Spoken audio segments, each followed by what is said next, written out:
हाँ, तो सभी बच्चे अपने स्मार्ट क्लास में आ चुके हैं। बहुत अच्छी बात।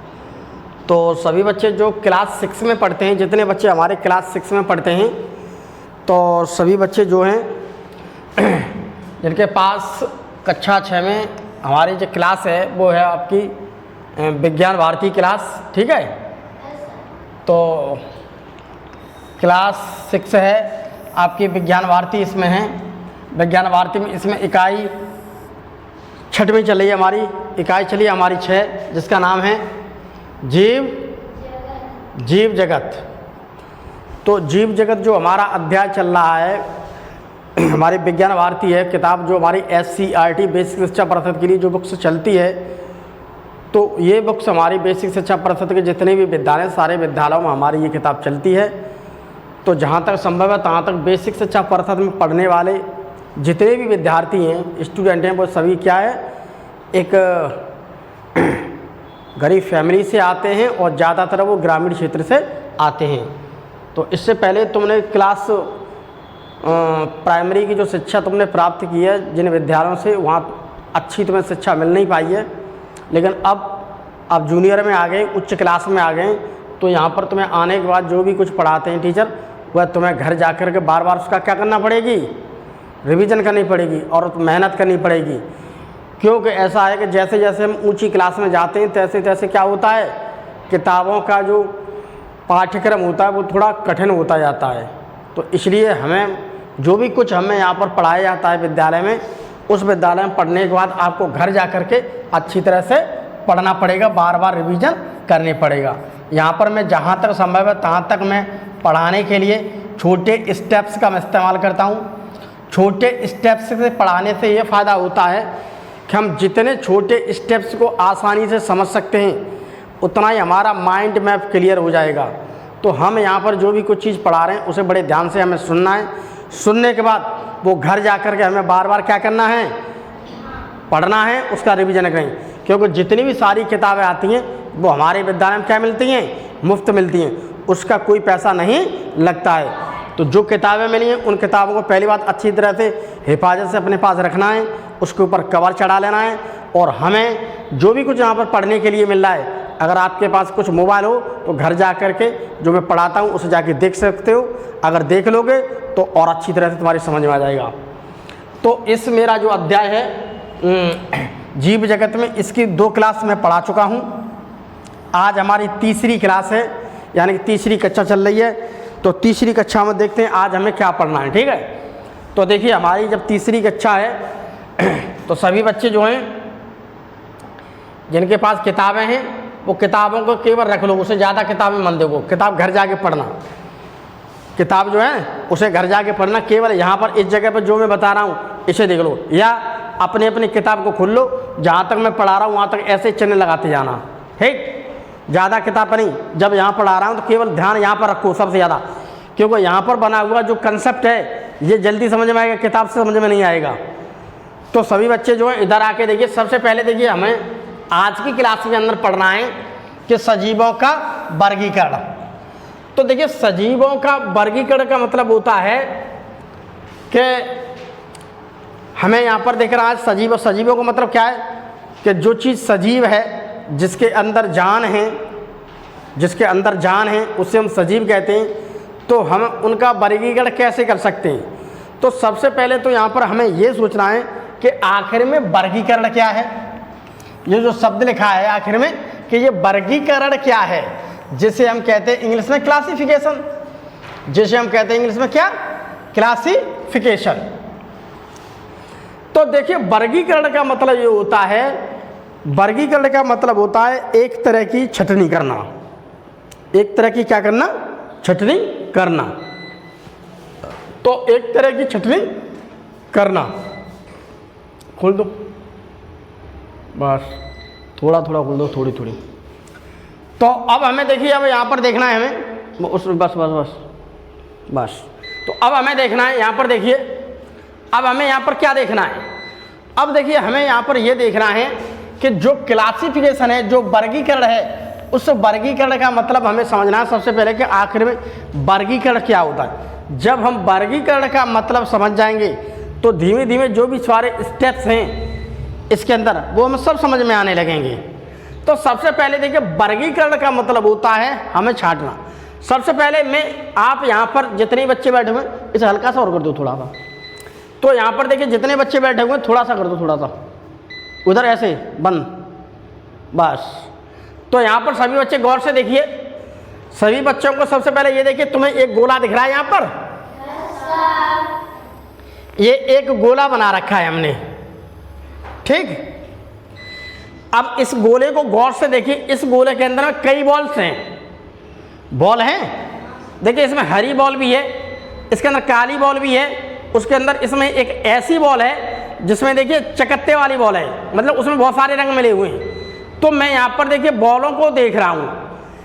मैं दूर से देखकर ये तो कह सकता हूँ ये बॉल है, इसे भी मैं बॉल ही कहूँगा। काली वाली है, इसे भी मैं बॉल ही कहूँगा। उसके बाद हरी वाली है, इसे ही बॉल कहूँगा। तो यहाँ पर एक गोला है, उस गोले के अंदर में हमें खूब पता है यहाँ पर क्या रखी हुई है, बॉल यानी कि गेंद, ठीक। इसमें रखी हुई है गेंद। हमने कैसे पहचाना गेंद है? क्योंकि इस प्रकार की इसकी आकृति है, तो इसे आकृति को देखते हमने अपने आप कह दिया कि गेंद है, ठीक। अगर सेब होता तो सेब की संरचना को देखते हुए तुम कह देते तो सेब है। तो हमने इस संरचना को गौर से देख लिया और हमें खूब पता है कि भैया ये गेंद है। तो हम ये समझ गए कि एक टोकरी है, मतलब एक गोला है, उस गोले के अंदर में गेंद रखी हुई है। अब मुझे ये करना है कि इन गेंदों को, इसमें गेंद तो बहुत हैं, अब मुझे इन गेंदों को क्या करना है, अलग अलग करना है। तो मैं अलग अलग कैसे कर सकता हूं गेंद को? इसका रंग कैसा है? इसका रंग हरा है। इसका रंग कैसा है? काला है। और इसका रंग कैसा है? इसका ये रंगीन कह दो आप, इसमें बहुत सारे रंग मिले हुए हैं, तो इसे आप रंगीन कह सकते हैं। एकदम वो एकदम हरा है, वो एकदम काला है, ये क्या है? रंगीन, इसमें बहुत सारे रंग मिले हुए हैं, ठीक। तो अब हमने तुमसे क्या कहा, बच्चों से अब हमने कहा कि तुम्हें एक गोला है, उस गोले में से मुझे ये गेंद अलग करनी है। तो मैं इन गेंद को कैसे अलग करूंगा? मैं गेंद को अलग कैसे करूंगा? हल्का हल्का तो बंद कर दो इसे, हल्का इसे, ज़्यादा मत करना, ले हल्का था, थोड़ा कर, थोड़ा बंद कर दे, बस बस बस कर दो, बस बस बस। अब देखिए लाइट आती है, लाइट जाती है। सरकारी स्कूलों की यही सबसे बड़ी दिक्कत है कि इन्वर्टर नहीं लगा है। इन्वर्टर होता तो कोई दिक्कत नहीं होती। अब लाइट जाती है हाथ। अब देखिए, सुनिए, छोड़िए लाइट को। अब यहाँ पर देखिए, अब मुझे क्या करना है? मुझे इसे क्या करना है? अब हमसे, अब किसी ने कह दिया हमसे कि इन गेंदों को अलग कर दो, तो हम अलग कैसे करेंगे? मैंने यहाँ पर देख लिया, मेरे पास एक गोला है, गोले में सबसे पहले मैंने देखा इन्हें अलग करने का तरीका। अलग करने का तरीका क्या है? एक तो मेरे पास हरी बॉल है, हरे रंग की है, एक काले रंग की है, और एक ऐसी बॉल है उसमें कई रंग मिले हुए, तो रंगीन बॉल है। तो मैं इन्हें अलग करूंगा, तो कैसे अलग करूंगा? रंग के आधार पर। तो मैं इसे कैसे अलग करूंगा? रंग के भाई रंगी तो मिलेंगे, तो रंग के आधार पर, रंग के आधार पर हम क्या करेंगे? इसे अलग अलग अलग करना। तो हम इसे अलग अलग करेंगे। तो मैंने देखो हरी बॉल यहाँ पर रख ली, ठीक, काली बॉल मैंने निकाल के यहाँ पर रख ली, और रंगीन बॉल मैंने यहाँ पर रख ली। अब देख लो यहाँ पर 1 2 3 4 5 6 7 8। तो इसका मतलब ये है कि मेरे पास 8 बॉल हैं हरी, मैंने अलग कर दिया उन्हें, ठीक। अब काली देख लो, 1 2 3 4 5 6। तो इसका मतलब 6 बॉल काली है, मैंने अलग कर दी, ठीक। अब रंगीन देख लो, 1 2 3 4 5 6 7 8 9 10 11 12। ये मेरे पास 12 बॉल हैं। तो मैंने क्या किया, मेरे पास कुल इसमें डब्बे में कितनी बॉल थी? तो देखिए मैं गिन सकता हूँ, 12 और 8 20, 20 और 6 26। तो हम यहाँ पर कह सकते हैं मेरे पास मान लीजिए 26 बॉल हैं, 26 गेंद हैं एक गोले में। अब किसी ने कह दिया कि भैया इन गेंदों को छांट दो, अलग अलग कर दो। तो मैंने अलग अलग करूँगा तो कैसे करूँगा भैया? बॉल तो सब एक ही साइज की हैं। अगर कोई छोटी होती तो छोटी के साथ छांट देता, कोई बड़ी होती तो बड़ी के साथ। लेकिन बॉलों का साइज एक है, लेकिन कलर एक नहीं है। कोई काली है, कोई हरी है, कोई रंगीन है। तो मैंने यहाँ पर इन बॉलों को अलग अलग कर दिया रंग के आधार पर। मैंने यहाँ पर क्या है, मुझे इसमें अंतर रंगों का दिख रहा है, बाकी मुझे तो कोई अंतर नहीं दिख रहा। उतनी बड़ी बॉल है, उतना ही सब कुछ है, केवल रंग अलग है तो रंग से रख दो। हरी मैंने अलग कर दी, काली मैंने अलग कर दी, और एक जिसमें बहुत सारे रंग मिले वो मैंने अलग कर दी। तो हमने इन सारी बॉलों को यहाँ पर कैसे क्या कर दिया, इसका अलग अलग कर दिया कि नहीं। तो वर्गीकरण का मतलब होता है कोई भी चीज़ हमें दी गई है हम उसे क्या करेंगे, अलग अलग। अब कैसे करेंगे, जो हमें आसान लगता है, अच्छा लगता है। तो मुझे यहाँ पर सबसे आसान लगा रंग से आधार पर, तो रंग के आधार पर मैं अलग अलग कर सकता हूँ। तो मैंने इन बॉलों को कैसे अलग किया, रंग के आधार पर अलग किया। ठीक, तो आइए इसी कंसेप्ट को देखिए। अब हम विज्ञान में लगा देते हैं अपना, यही कंसेप्ट लगा दें विज्ञान में। ये है वर्गीकरण। तो वर्गीकरण का मतलब क्या है, वर्गीकरण का मतलब है कि अलग अलग करना, हम उसे अलग अलग कर रहे हैं। ठीक, तो देखिए विभिन्न जीव जंतुओं को अलग अलग किसी आधार पर, तो मैंने यहाँ पर आधार क्या लिया था, रंग। मैंने रंग के आधार पर इन्हें अलग किया। मैंने यहाँ पर क्या किया प्यारे बच्चों, रंग के आधार पर अलग किया है। ठीक, रंग के आधार पर अलग किया। ठीक, के आधार पर बांटना ही क्या है, वर्गीकरण, या अलग करना ही क्या है, वर्गीकरण। अब तो हमें कोई आधार देखना पड़ेगा, तो हम इससे अलग अलग कर सकते हैं किसी आधार पर।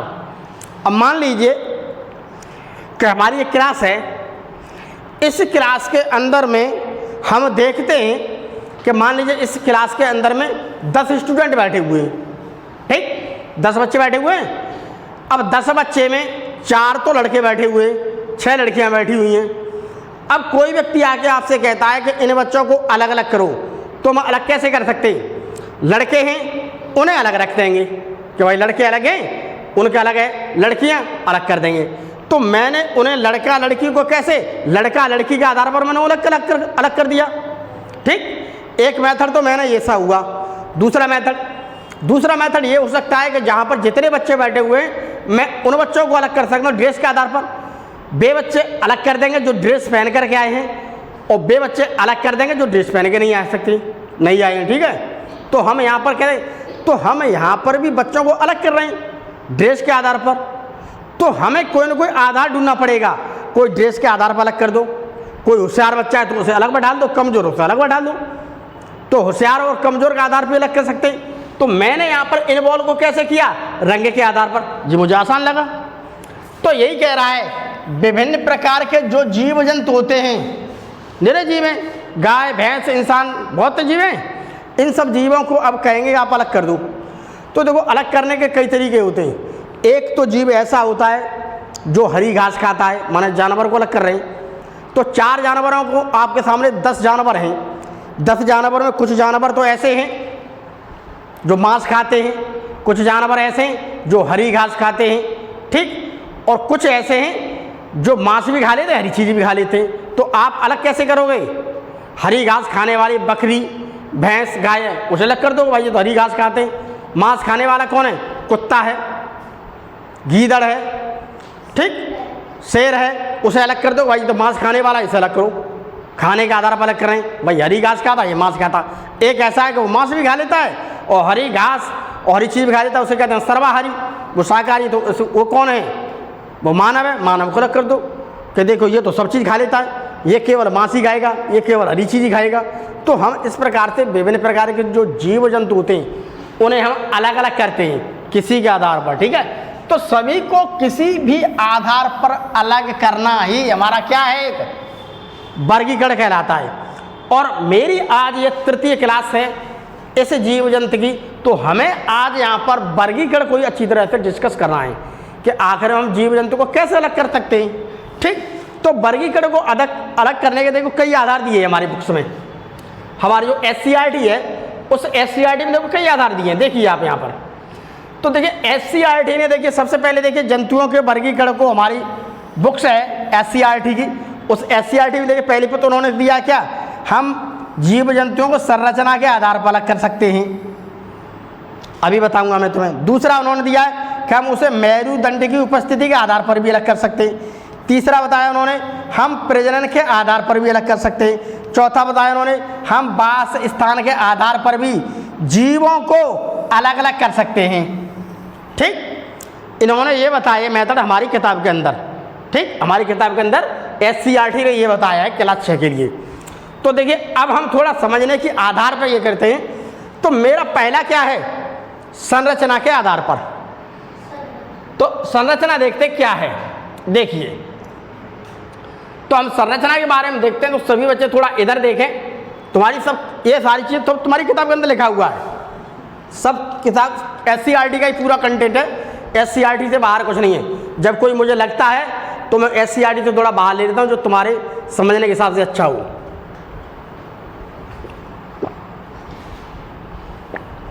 तो सभी बच्चे अपने इस डिजिटल बोर्ड पर ध्यान लगाएं, ठीक बच्चे।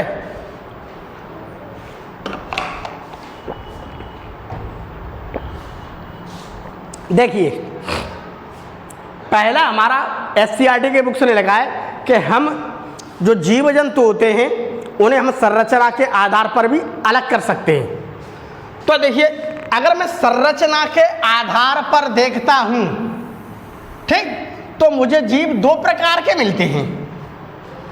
एक तो जीव वो मिलते हैं जो बहुत छोटे होते हैं, जिन्हें हम कहते हैं एक कोशिकीय जीव। इनका शरीर केवल एक ही कोशिका से मिलकर के बना है। एक तो जीव ये होगा जो बहुत छोटा है और इसे हम आसानी से अपनी आंख से नहीं देख सकते, तो ये बहुत छोटा जीव है। एक जीव वैसे होते हैं हमारी प्रकृति में मिलने वाले बहुकोशिकीय जीव, ये इतने बड़े होते हैं कि हम इन्हें अपनी आंख से देख सकते हैं आसानी से, ठीक। तो हम इसे क्या कर सकते हैं, अपनी आंख से देख सकते। बार बार लाइट जा रही है और UPS भी बोलने वाला है, बस इतना ही रहने दो। तो अब देखिए बहुकोशिकीय कौन से होते हैं, इसमें कोशिका मिलेंगी बहुत ज़्यादा, ठीक। बहु का मतलब होता है बहुत, कोशिकीय मतलब कोशिका। तो ऐसे जीव होंगे इसमें बहुत ज़्यादा कोशिकाएं होंगी, जिसमें बहुत ज़्यादा कोशिका होती हैं, उसे हम अपनी आंख से आसानी से देख सकते हैं। तो हम यहाँ पर जीव को संरचना के आधार पर अलग कर सकते हैं। तो ऐसे जीव दो प्रकार के होते हैं, एक तो होगा आपका एक कोशिकीय जीव और दूसरा होगा आपका बहुकोशिकीय। एक कोशिकीय जीव में केवल एक कोशिका होगी। अब देखो समझ लो क्या लिखा है हमारी किताब में, जिनका शरीर केवल एक कोशिका, ये देखो लिखा है एक कोशिका, यानी कि वन सेल्ड, एक कोशिका से बना होता है, उन्हें एक कोशिकीय जीव कहते हैं और उन्हें हम अपनी आँखों से नहीं देख सकते हैं। जो हमारी आँखें हैं हम उसे अपनी आँखों से नहीं देख सकते हैं। तो ये जीव इस प्रकार के हैं कि इन जीवों को हम अपनी आँख से नहीं देख सकते हैं। तो बहुत छोटे जीव हैं, तो बहुत छोटे जीव हैं, तो इसलिए हम इन्हें क्या कहते हैं, एक कोशिकीय जीव, यानी कि सूक्ष्म जीव। तो सूक्ष्म जीव में कौन सा प्यारे बच्चों, अमीबा है। देखिए ये है मेरा अमीबा, ठीक। दूसरा क्या है, पैरामीशियम, ये है देखिए मेरा पैरामीशियम। तीसरा क्या है, यूग्लिना, देखिए ये है मेरा यूग्लिना। और ये आपका क्लेमाइडोमोनास दे रखा है, इसका नाम नहीं दिया तो कोई बात नहीं, आप देख लो। तो अब अगर तुमसे कोई पूछता है कि सबसे छोटे सूक्ष्म जीव कौन से, एक कोशिका वाले, एक तो अमीबा हुआ, एक पैरामीशियम हुआ, एक यूग्लिना हुआ। तो ये बहुत छोटे जीव हैं। इनकी संरचना देखी जाए तो इनकी संरचना क्या है, बहुत छोटी। इनकी संरचना क्या है, बहुत छोटी है। तो इनकी संरचना है बहुत ही ज़्यादा छोटी। तो ऐसे जीव हैं जिन्हें हम अपनी आँख से नहीं देख सकते। तो मैंने जीवों को छांटा, इसमें मैंने वो जीव रख दिए जो मैं अपनी आँख से नहीं देख सकता हूँ। तो इधर मैंने वो जीव रख दिए, इसे हल्का सा थोड़ा और बंद कर दूँ। तो यहाँ पर मैंने वो जीव रख दिए जिसे मैं आँख से नहीं देख सकता, ठीक। अब इधर को मैंने वो जीव रखे, बस इधर को मैंने वो जीव रखे जिसे मैं अपनी आँख से देख सकता हूँ, जिनका शरीर एक से अधिक कोशिका का बना होता है उन्हें बहुकोशिकीय जीव कहते हैं। ठीक, जैसे हाइड्रा, ये है आपका हाइड्रा। जैसे घोंगा, घोंगा लगाना छोड़ गया, चलो कोई बात नहीं। जैसे कि मछली, मछली खूब बड़ी होती है, आँख से देख सकते हैं आसानी से।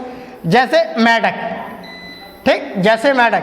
जैसे आपकी छिपकली भी होगी। जैसे मनुष्य, मनुष्य होता है जैसे मनुष्य। आदमी तो सब खूब आँख से देख सकते हैं। छिपकली देख सकते हो तुम, हाइड्रा भी देख सकते हो, मेढक देख सकते हो, मच्छर देख सकते हो, कुत्ता बकरी सब देख सकते हो। तो ये वो जीव हैं जिन्हें हम आसानी से देख सकते हैं। तो पहली उपस्थिति में ऐसा है कि मेरे पास जो मिलने वाले बहुत सारे जीव हैं, उन जीवों को मैं अलग अलग बांटूंगा। ऐसे जीव जिन्हें हम आँख से नहीं देख सकते उन्हें एक कोश की जीव कहते हैं। ऐसे जीव जिन्हें हम आसानी से अपनी आँख से देख सकते हैं उन्हें बहुकोश की जीव कह सकते हैं। तो बहुकोश की जीव कौन से, जिन्हें आँख से, अब आँख से देखने वाला कोई भी जीव है आप सब बता सकते हो आसानी से। तो हम यहाँ पर एक बात कहना चाहते हैं, इतना समझ में आया सबके? किताब से देख लेना। अब यहाँ पर एक बात कर रहे हैं आपसे। अब यहाँ पर कह रहा 3 एक कोशिकीय जीवों के नाम बताओ। अब ये तुम्हारे लिए एक प्रश्न बना हुआ है कि तो ये तुम्हें अपने घर जाकर लिख के लाना किताब से पढ़ करके। मच्छर है का सही है, उसे आंख से देख सकते हैं, सही तो है। छोटे में नहीं आएगा मच्छर, जो आंख से दिख जाएगा वो तो हमारा इसमें आएगा नीचे, और जो आंख से नहीं दिखेगा वो ऊपर आते हैं। तो मच्छर तो खूब बड़ा होता है। अब देखिए अगला, देखिए अगले, देखिए सब बच्चे इधर आके देखिए, मेहनत करो, पढ़ाई करो। अब देखिए दूसरी है, मैं जीव को 2 भागों में और बांट सकता हूं। एक और मेरे पास आधार है, उसे कैसे? मेरुदंड के आधार पर। तो मेरुदंड के आधार पर बांट सकते हैं। कर दो, उसे बंद कर दो, उसे क्यों खोलती है बात बात, बस ऐसे ही रहने दो। तो हम उसे मेरुदंड के आधार पर कर सकते हैं। मेरुदंड का मतलब पता है? मेरुदंड का मतलब पता है तुम्हें?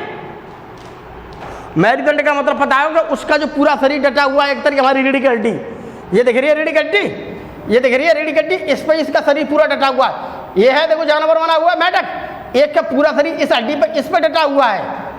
ये है मेरी मेरुदंड। जैसे इंसान होता है, ये इंसान की ये यहाँ से लेकर यहाँ तक चलती है, यही मेरुदंड। तो मैं ऐसे जीव अलग कर सकता हूँ जिसमें मेरुदंड नहीं पाई जाती है, ऐसे जीव अलग कर दूंगा जिसमें मेरुदंड पाई जाती है। अब देखिए यहाँ पर, अब सब बच्चे यहाँ पर देखो गौर से। तो मेरुदंड की उपस्थिति के आधार पर जीव 2 प्रकार के होते हैं। एक तो जीव वे होते हैं जिसमें मेरुदंड नहीं पाई जाती, यानी कि उसके अंदर क्या, हड्डी नहीं पाई जाती है। ये वाली हमारी पीछे वाली हड्डी होती है, वो हड्डी नहीं पाई जाती है। ये बहुत लेट आ रहा है बच्चा आज। खेत में तू छोटा मोटा जाकर के खेत में पानी लगाता है, उधर पानी लगाना ज़्यादा जरूरी है, पढ़ाई करना ज़्यादा जरूरी है। बैठ जाओ। अब इधर देखिए, ऐसे जीव जिनके अंदर हड्डी नहीं पाई जाती है, ये हमारी हड्डी है, वो हड्डी नहीं मिल रही है उसके अंदर, तो ऐसे जीव को कहते हैं जिसके अंदर हड्डी नहीं मिली, उसे कहते हैं क्या, अकशेरुकी जीव। अ का मतलब होता नहीं, ये लिखा हुआ अ का मतलब होता है नहीं, कशेरुकी मतलब मेरुदंड। तो इसमें क्या है, मेरुदंड नहीं है, तो इसमें क्या है, मेरुदंड। तो अकशेरुकी वे जंतु होते हैं जिसमें मेरुदंड नहीं पाई जाती है। इधर देखिए आकर के, ऐसे जंतु जिनमें मेरुदंड यानी कि रीढ़ की हड्डी नहीं पाई जाती है उन्हें अकशेरुकी जंतु कहते हैं। अब दिमाग लगाओ अपना, अब दिमाग लगाओ अपना, मानो कहाँ लगाओगे दिमाग? ऐसे जीव के ऊपर दिमाग लगाओ भैया, ऐसा कौन सा जीव है जो हम आँख से तो देख सकते हैं लेकिन उसके अंदर हड्डी नहीं मिलती है? तितली, जो चित्र देख के बता दिया तुमने। इधर देखिए, जैसे कि कीड़े मकोड़े, ये देखो तुम्हें कीड़ा गिजाई दिख रही, गिजाई कीड़ा है पेड़ों के ऊपर। बहुत सारे आप बैंगन खाते हो सब्जी, बैंगन सब्जी बहुत सारी तुमने देखी हो निकले वो कीड़े, उसमें हड्डी तो होती नहीं है, ठीक, उसमें हड्डी नहीं होते। उसी प्रकार से किसी ने वो देखिए झोंक देखिए किसी ने, हाँ झोंक में हड्डी नहीं होती है। तो यहाँ पर देखिए, तो विभिन्न प्रकार के कीड़े मकोड़े ऐसे होते हैं इनमें हड्डी नहीं मिलती है। उसके अलावा तुमने केचुआ देखा है? केचुए में हड्डी नहीं मिलती है, सांप में हड्डी मिलती है। ये देखिए केचुआ, ये दिख रहा है आपको केचुआ? खूब देखा हुआ, तुम तो गांव के बच्चे, गांव के बच्चे तो खूब है इसमें मछली पकड़ते। केचुआ देखा सबने? खूब हमारे स्कूल में उधर पड़े रहते हैं काफ़ी। तो इसमें हड्डी नहीं मिलती है। उसके अलावा देखिए तिल चिट्टा, तिल चिट्टा भी ऐसा है। उसके अलावा देखिए घोंगा है, इस घोंगे के अंदर देखे वर्ड इसमें हड्डी नहीं मिल रही। ठीक, तो ये इस प्रकार के जीव है। जैसे कि हमारी तितली है, तितली तो सबने देखी है। तो तितली क्या है? उसके अंदर हड्डी नहीं मिलती है, उसे जरा सी ऐसे करो तुरंत मर जाएगी। और उसमें बहुत सारे देखो बरसात के बरसात तुमने देखी, बरसात होती है तो जब बल्ब जलता है तो बहुत सारे कीड़े मकोड़े आ जाते हैं, किसी में हड्डी नहीं है। तो यहाँ पर मैं उन जीव जंतुओं को अलग कर सकता हूँ, इनके अंदर क्या हड्डी नहीं मिल रही है, मुझे रीढ़ की हड्डी नहीं मिल रही है, किसी में भी नहीं है। इधर मैंने वो जंतु लिख दिए जिसके अंदर रीढ़ की हड्डी मिल रही है। देखो जिन जंतुओं के शरीर में रीढ़ की हड्डी, रीढ़ की हड्डी का मतलब क्या है? ये मेरी रीढ़ की हड्डी से क्या है? मेरुदंड बोलते हैं। जैसे जैसे ऊंची क्लास में जाओगे, अगर विज्ञान को अच्छी तरह से यहाँ से पढ़ना स्टार्ट कर दोगे तुम, ठीक है, तो ऊंची क्लास में जैसे जैसे जाओगे तो तुम्हें दिक्कत नहीं होगी। अंता नहीं पढ़ोगे तो तुम्हें कुछ नहीं आएगा। तो जिन जंतुओं के शरीर में रीढ़ की हड्डी पाई जाती है उन्हें कहते हैं कशेरुकी जंतु। उन्हें क्या कहते हैं? कशेरुकी। जैसे मछली, देखो मछली दिख रही है? मछली तुम खाते हो तो उसमें बहुत सारे कांटे निकलते हैं, दिख रहा है कि नहीं? तो ये देखो क्या है इसके, इसका शरीर बहुत मजबूत है। इसके अंदर देखिए मिल रही है, देखिए हड्डी है। देखिए मैंने इसलिए हड्डी वाला चित्र लगा दिया, इधर उधर ढूंढा खकोरी करके नेट वेट में सर्च करके। दिख रही है क्या है? ये मछली है। मछली अंदर क्या है? कांटा है। तो कांटा उसे सपोर्ट दे रहा है, रहने दो ऐसे ही। तो कांटा उसे क्या दे रहा है? सपोर्ट दे रहा है, उसके शरीर को मजबूती दे रहा है। उसके अलावा देखिए इंसान, देखिए इंसान देखा है तुमने? इंसान तो हम सभी है। तो हम कैसे खड़े हैं भैया? अगर हमारे शरीर में हड्डी नहीं होगी तो हम नहीं खड़े हो पाएंगे। मेरे देखो पैर से लेके यहाँ तक ये सब हड्डी है, ये सब हड्डी है। तो शरीर में मेरे में क्या है? हड्डी है। तो यहाँ पर देखिए शरीर के अंदर क्या मिल रही है? सबसे ज्यादा हड्डी मिल रही है। तो यहाँ पर देखिए वो जीव जंतु मैं लिखूंगा जिसके शरीर में हड्डी मिलती है। मेंढक को देखो, मेंढक में क्या मिल रही है? इसके अलावा और भी एक आध जीव का नाम बता दो जिसमें हड्डी मिलती है, कोई बता सकता है? और भी इसके अलावा इन जैसे मछली है, मेंढक है, पक्षी है, गाय है, इसके अलावा और भी एक आध का नाम बताओ जीव का जिसके अंदर हड्डी मिलती है। क्या? भैंस। और बताओ? चूहा मिलती है। और बताओ? बकरी मिलती है। और बताओ? कुत्ते मिलती है। और बताओ? भेड़िया मिलती है। और बताओ? बिल्ली मिलती है। और बताओ? कछुआ मिलती है हड्डी। और बताओ? तो इनमें हड्डी मिलती है तो इन्हें हमने अलग कर दिया जानवरों को, और इनमें हड्डी नहीं मिलती है उन्हें अलग कर दिया। अब समझ में आया तुम्हारे? जैसे कीड़े मकोड़े होते हैं इसमें हड्डी नहीं मिलती। मक्खी है, मक्खी में हड्डी नहीं मिलती है। मच्छर है, मच्छर में हड्डी नहीं मिलती है। तो जिसमें हड्डी नहीं मिलती है उसे हम इधर लिख देंगे, और जिसमें हड्डी मिलती है तो अब समझ गए? तो वर्गीकरण का मतलब क्या है? अलग अलग कर दिए। तो मैंने यहाँ पर जीवों को कैसे बांटा? अलग। कैसे? हड्डी के आधार पर। अब ये समझ लो, मेरुदंड अगर तुम भूल जाओ तो हड्डी समझ लेना आप, ठीक है? अगर मेरुदंड भूल जाओ तो तुम हड्डी समझ लो। तो इधर मैंने वो जंतु लिख दिया जिसमें हड्डी नहीं पाई जाती, इधर वो लिख दिया जिसमें हड्डी पाई जाती है। अब इसके आधार पर अगर मैं तुम्हें दो प्रश्न दे दूं तो कर लोगे? देखो दिमाग लगाओ हल्का सा। अब देखिए इधर सुनिए, हम इसी के आधार पर तुम्हें एक प्रश्न दे रखे हैं दो, कि किन्हीं 4 अकशेरुकी जीवों के नाम बताओ। यानी अकशेरुकी का मतलब आ गया जिसके अंदर हड्डी नहीं मिलती है।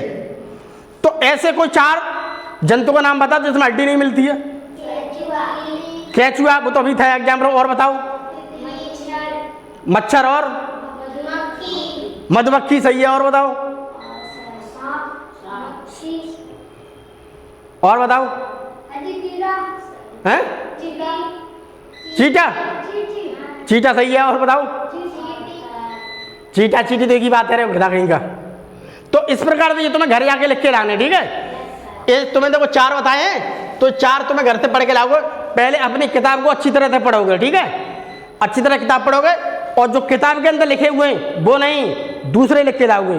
किताब वाले तो लिखे तो नकल कर लाओगे, दूसरे लिख के लाओगे, ठीक है। ये तुम्हारे लिए होमवर्क दिया जा रहा है, ठीक। और अगर किसी के पास मोबाइल है तो घर जाके लेक्चर को अगर मेरे को देख लोगे तो अच्छी तरह समझ में आ जाएगी।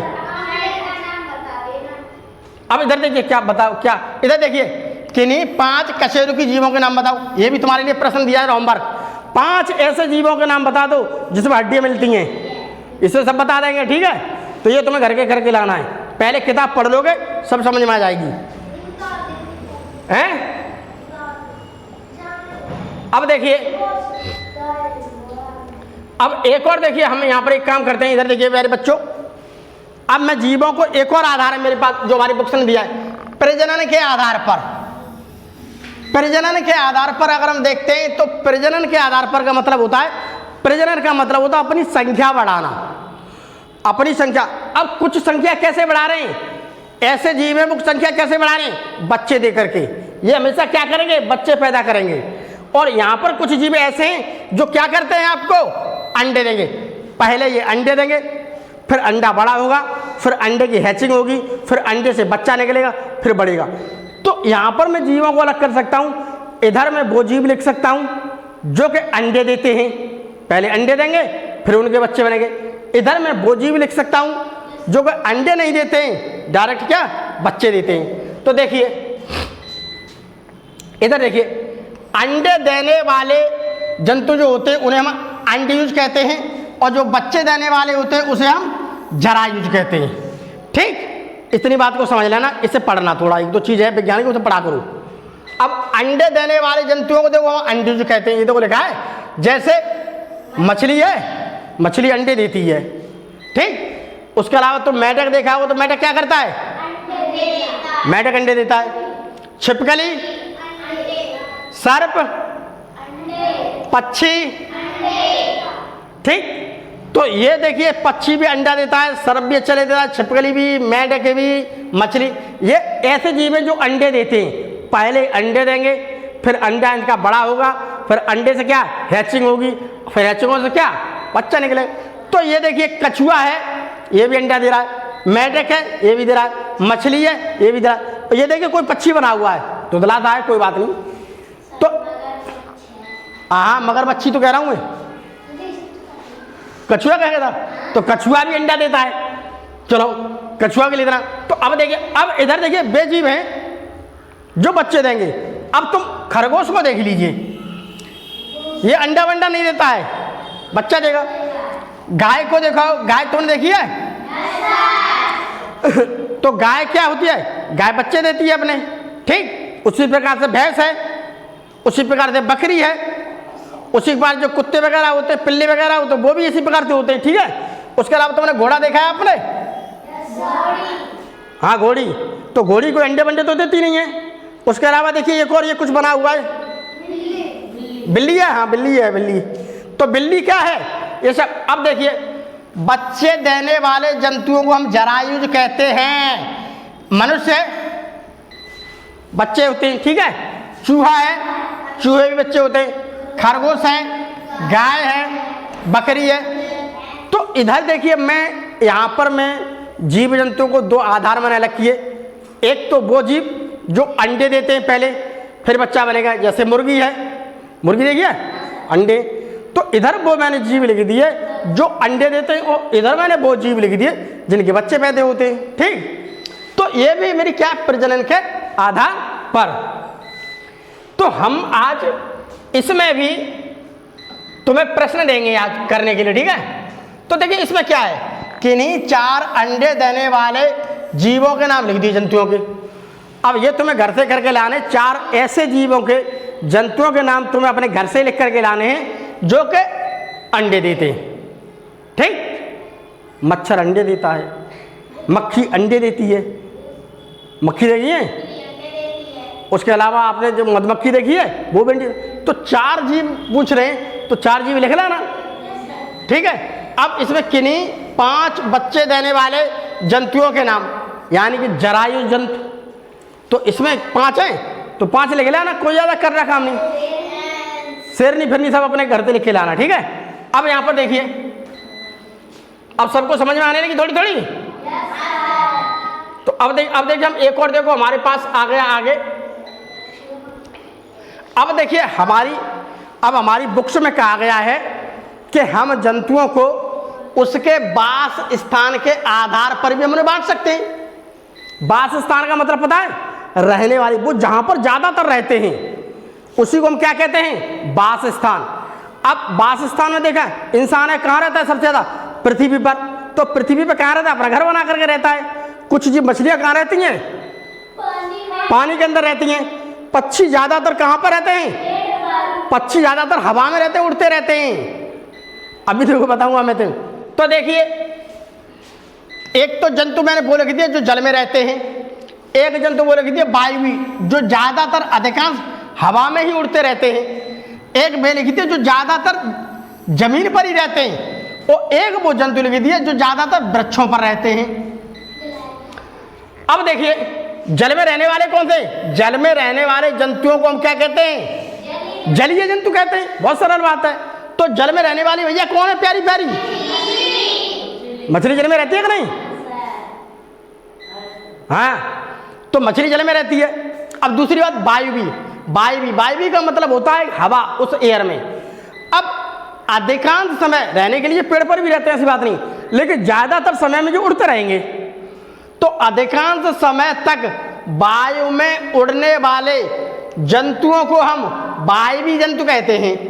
जैसे कि पक्षी, जैसे ये दिख रहा है तुम्हें चील, ज्यादातर उड़ती रहेगी हैं? तो ज्यादातर क्या होगी? ये उड़ती रहेगी। समझ में आया?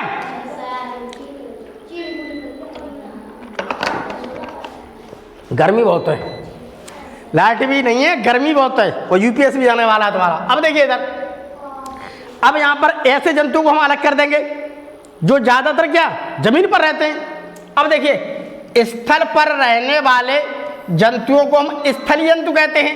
जैसे कुत्ता जमीन पर तो रहेगा, पानी में जाएगा तो मर जाएगा, पेड़ पर चढ़ नहीं सकता, हवा में उड़ नहीं सकता, तो भैया कहाँ रहेगा? धरती पर रहेगा। अब बकरी कहाँ रहेगी? धरती पर रहेगी। जल में रह सकती है? पेड़ पर? हवा में? तो कहाँ रहेगी?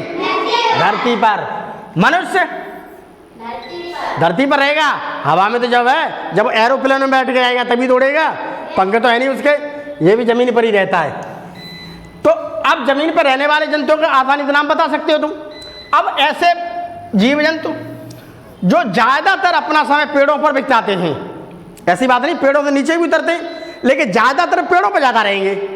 ठीक, देखिए वृक्षों पर अधिक समय तक रहने वाले जंतुओं को हम वृक्षाश्रयी जंतु कहते हैं। जैसे कि गिलहरी, बंदर को अक्सर देखोगे तो पेड़ पर रहेगा, लेकिन नीचे जब उतर के आएगा तो खाने की जुगाड़ में आएगा, किसी से कुछ छिना ले जाएगा, फल किसी से केला छिना ले जाएगा, रोटी छिना ले जाएगा, तो केवल अपने पेट को भरने के लिए नीचे आ रहा है। गिलहरी भी क्या है? पेड़ पर रहती है, जब उसे दाना पानी को चलना है तो नीचे आ गई। अगर उसे पेड़ पे ही दाना पानी मिल गया तो वो क्या करेगी नीचे आकर के? तो ये देखो गिलहरी भी है प्यारी प्यारी, कहाँ पर रहती है? तो पेड़। तो यहाँ पर देखिए मैं यहाँ पर जीवों को अलग अलग कर सकता हूँ।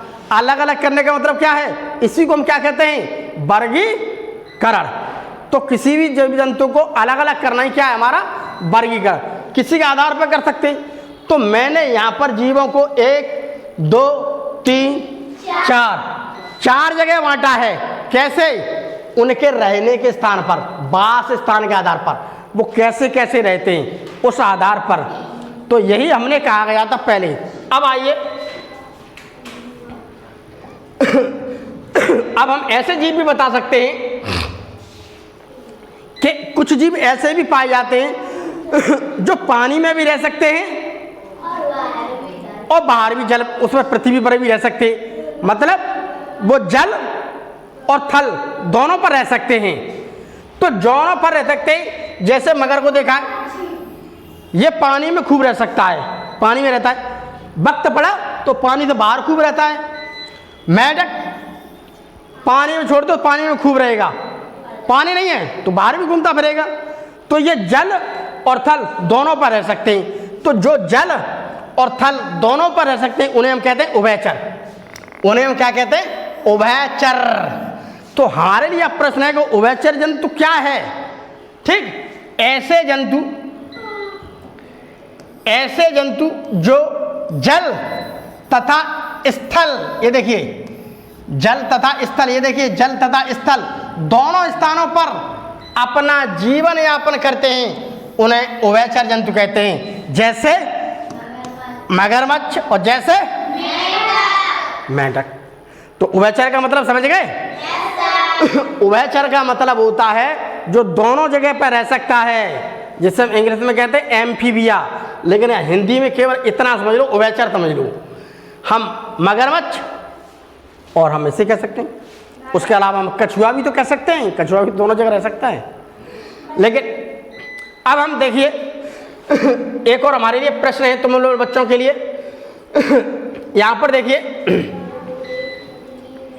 1 2 3 4 मैंने चित्र बनाए, इमेज बनाई है मैंने 4। अब इस 4 इमेज में आप लोगों को इनके बारे में 2-2 बात लिखनी है। तो निम्न के बारे में 2-2 बात बताओ। घोड़ा के बारे में कोई 2 बात बता सकता है? बताइए। क्या? घोड़े के बारे में 2 शब्द बता दो कोई भी। मैं एक बता देता हूँ। पहले बात, अब घोड़ा के बारे में अगर हम 2 बात बता रहे हैं, घोड़े के बारे में हल्का सा से बंद कर दो। घोड़े के बारे में देखिए 2 बात बताऊंगा मैं आपको, फिर बाकी 3 तुम बताना। ठीक, उसे बंद कर दो, थे बंद कर दे बिल्कुल, बस। अब देखिए यहां पर घोड़ा, पहली बात बहुकोशिकीय जीव है, आंख से देख सकते हैं। ठीक है, अभी हमने पढ़ा है ना, तो इसे लिख दो यहां पर। ये क्या है? बहुकोशिकीय जीव है। पहली बात तो ये हो गई। ठीक, दूसरी बात क्या है? ये जीव क्या है? ये इस प्रकार के जीव क्या है? ये बच्चे देने वाले जीव होते हैं।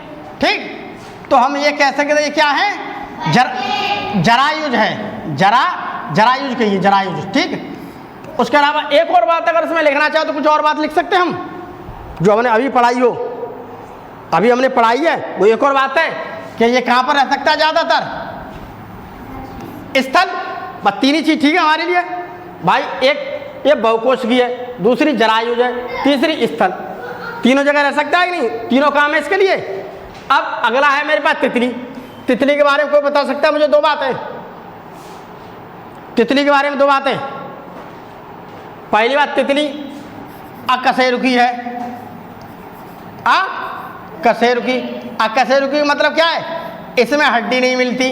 ठीक, दूसरी बात, ये बहुकोशिकीय जीव है। ये क्या है? क्या है ये? बहुकोशिकीय जीव है, यानी कीट। बस होगी 2 बात, हमें ज्यादा क्या मतलब।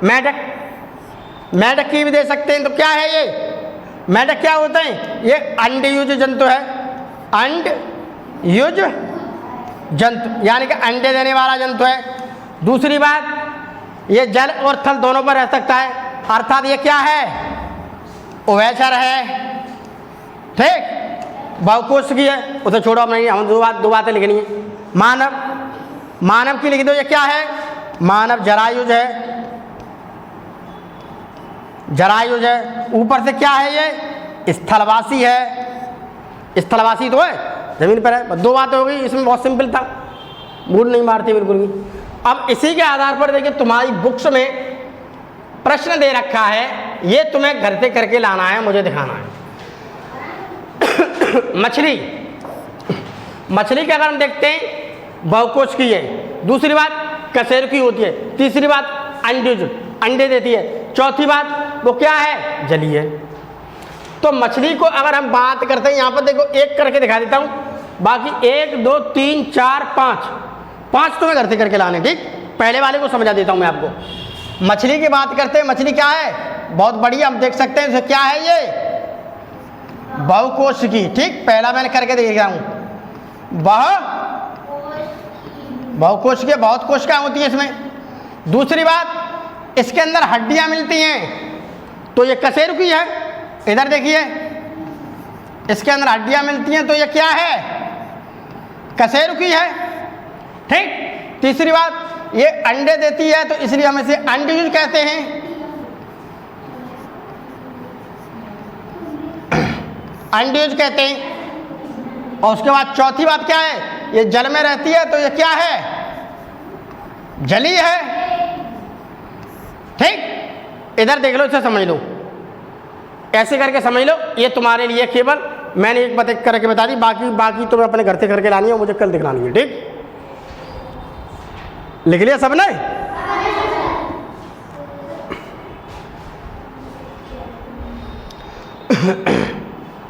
सभी बच्चे उतार लीजिए। ठीक है, उतार लिया एक ने, बस ठीक है, बस उतार लिया एक ने, बस बहुत है। ठीक है, बाद में किसी और कॉपी से देख लेना। ठीक है। तो अब ऐसा है तो आज की क्लास जो हमारी यहीं पर समापन होता है आज की क्लास का। अगली क्लास को हम कल देखेंगे, और कल नहीं तो हम परसों देखेंगे। वैसे हम कल देखेंगे, कोशिश करेंगे।